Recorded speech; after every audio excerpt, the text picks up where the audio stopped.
Hi, I'm Rhiannon Peshniak, and I'm a senior history and anthropology major. So I was pretty much inspired by a history class I was in, and we had to pick a topic, any topic, to write a paper on. So I was interested in America and the Gilded Age, and I needed to narrow it down more. So I was always loved the movie The Gangs of New York with Leonardo DiCaprio and Daniel Day-Lewis. So basically what it is, my research is the Five Points has been known as one of the most notorious slums in Manhattan in the in the 1800s. It was there for a long time. And a lot of people, including people like Charles Dickens and a lot of other writers at the time, said that it was the worst place ever, that you really wouldn't want to go there unless you wanted to get robbed or shot or something like that.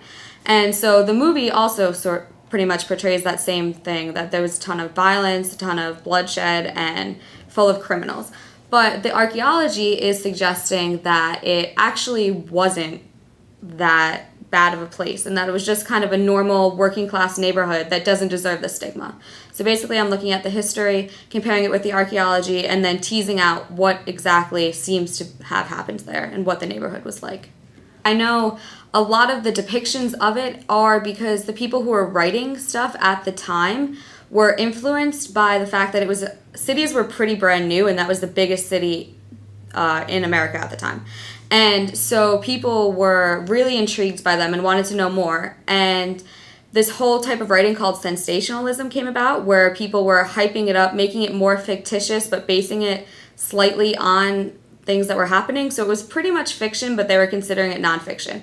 And also at the time, Victorian ideals were really prominent, and these middle-class reformers were pretty much imposing their ideals on these working class immigrants, and the two didn't really line up. They didn't consider the immigrants as proper as they were, and so pretty much degraded them in their writing, and that their writing is the main source of what a lot of the historical accounts are coming from.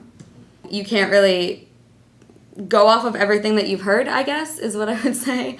You have to really dig deeper and know where your sources are coming from in order to really find out what's going on, because these people, a lot of people who wrote about it, had a lot of agendas behind them, and so you really have to dig deeper if you want to get to the true meaning.